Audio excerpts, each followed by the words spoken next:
you are going to be hearing a lot, especially the government's covering of what it calls the Australian style deal, which is essentially a no deal Brexit. It's trying to PR up essentially an absolute disaster. And then it wants to get a free trade agreement, which is calling the Canada option. Now, of course, here's the thing.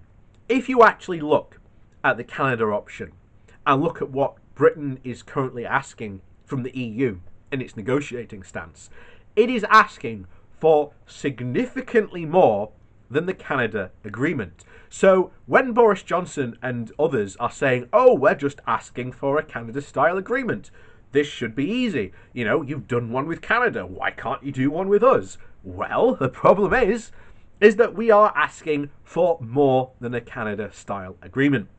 And today we turn to the Yorkshire bylines because this article here covers exactly this problem and covers this precisely.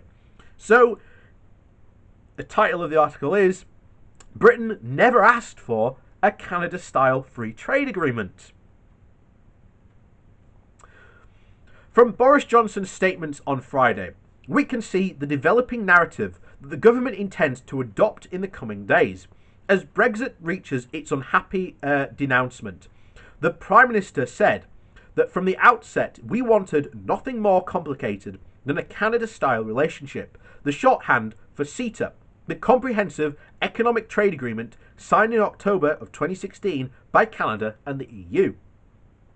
After 45 years of membership, the intransigent EU is trying to punish us for not conceding to our entirely reasonable request, is the line being currently taken, which only reveals the stunning extent to which the two sides have been talking past each other for the past 8 months. Johnson claimed that the EU summit appeared to explicitly rule out a Canada-style deal. Coming in October, this is an amazing statement. As far back as February this year, Barnier told Frost that we could not have a Canada-style deal. It was even reported on the BBC with the headline, Michel Barnier says the UK can't have a Canada trade deal with the EU. This weekend, Michael Gove, the cabinet minister responsible for negotiations, writing in the Sunday Times, repeated the claim that we had hoped to conclude a Canada-style free trade agreement before the 1st of January. To add to the confusion, it is being suggested that Britain had never actually asked for a Canada-style agreement, as confirmed by Tony Connolly's RTE's Europe editor in a report on Sunday. Connolly claims that a baffled EU official told him that a Canada-style free trade agreement was never asked for and was never on offer. This must obviously come as a shock to many Brexiteers, for whom the CTA had been the holy grail and had been to whom we have accused the EU of bad faith. The reason for the officials' bafflement is clear.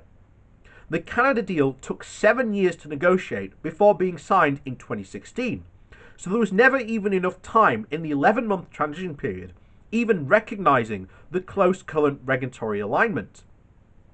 The reason it took so long was that it was negotiated commodity by commodity and line by line, to eliminate or reduce tariffs and quotas where possible, and to agree tariffs where it was not. Although provisionally enforced since 2017, it is yet to be fully ratified by all member states, even now. Mrs May rejected the idea of a Canada-style agreement in her September 2017 speech in Florence, saying that CETA represented such a restriction on our mutual market access that it would benefit neither of our economies. She went on to negotiate something much closer, but, as we all know, she failed to get parliamentary approval.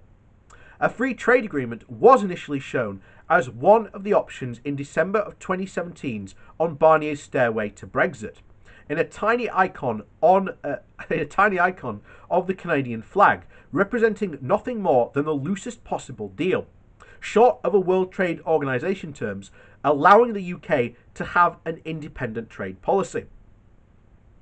When Johnson came into office, he immediately talked about getting Brexit done.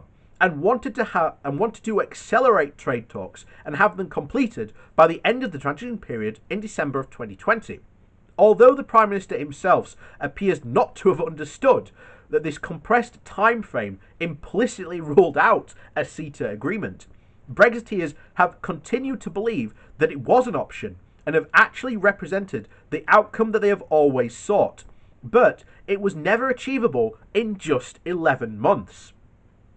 The EU has processed only the most possible, has proposed only the possible alternative solution that represented the UK's red lines and was available within the time limit set by Johnson, a zero tariff, zero quota arrangement.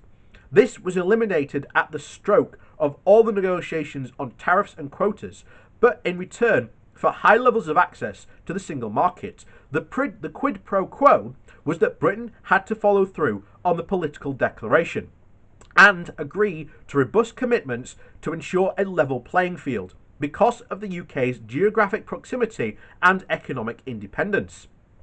By June of 2020, when the government finally ruled out extending the transition period, any slim possibility that there might have been to negotiate a deal like CETA, even if the EU had offered it, which they did not, was finally closed off. What we know also, because Barnier had also said it several times, is that Britain has been asking for far more than CETA. The truth is that in many areas, Britain is demanding a lot more than Canada, Japan, or many of our other partners, Barnier told a forum in Brussels in June. For example, we want to continue the EU energy market and enjoy counterbarge rights for our haulage companies and mutual recognition of professional qualifications, none of which are in CETA. We want to diverge from EU rules, but CETA has an entire section of regulatory cooperation which speaks of convergence. And as of the EU regulatory points out, we are not Canada, and every trade deal is bespoke, tailored, and specifically partnered. Trade deals are not a matter of cutting and pasting one country's name over another in a standard agreement. Finally, CETA was actually a mixed agreement, which means that all member states have to ratify it, and it came into force provisionally, but is subject to unanimous approval of all regional and national legislators.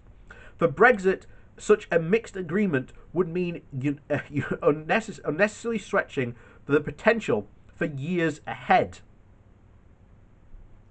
So we now have the most insane prospect of Johnson threatening to flounce out because the EU hasn't given something it ruled out before the talks even started, and we never asked for, was never on offer, and isn't suitable in any way. It's just yet another bizarre twist in this wonderful Brexit wonderland we find ourselves in. And as always, here's the thing. We have to wake up sooner or later. And as always, we say this continuously, when Brexit fantasy meets Brexit reality, reality always wins. And so, once again, we're here in this awful situation of we've just got to wait and see what happens. Obviously, last week we didn't hear too much. We know that negotiations are continuing, but we haven't heard much. And sometimes, as they say, no news is good news, which, again, we've got to hope for. But we're in an absolutely awful situation. And if Johnson's such a fool, as I hope to God he's not, I hope someone sensible in there just says, just do the deal, Boris. And we do it because we need a deal. We cannot afford leaving on a no-deal term with the current coronavirus crisis that we are currently in. It will just triple, if not even quadruple, the problems of this country that we are facing at the moment. So, and there you go. And of course you've got the Tories in charge, whose plan will be to just implement austerity on steroids. So if you thought the past 10 years of austerity were bad, wait until you see the next couple of years, because, oh boy, it's going to make the last 10 years look like years of plenty and bountiful wonder, even though they weren't. But trust me, that's what it's going to look like. So please do hit that like and share button. It does help out the channel a lot. If you are new, please do hit that subscribe button. We do talk about Brexit and British politics, because the two are quite inseparable. And trust me, even after next January, Brexit is going to cast a very long shadow over British politics for a very, very, very long time. In fact, until we re-enter the EU, and it's just inevitable that we will. So, that also said, I do have links down below to my Patreon page, as well as a one-off donation link, should you like to support the channel in that way. And thank you very much to the people that do so. And with that said, thanks for watching, and we'll see you all next time.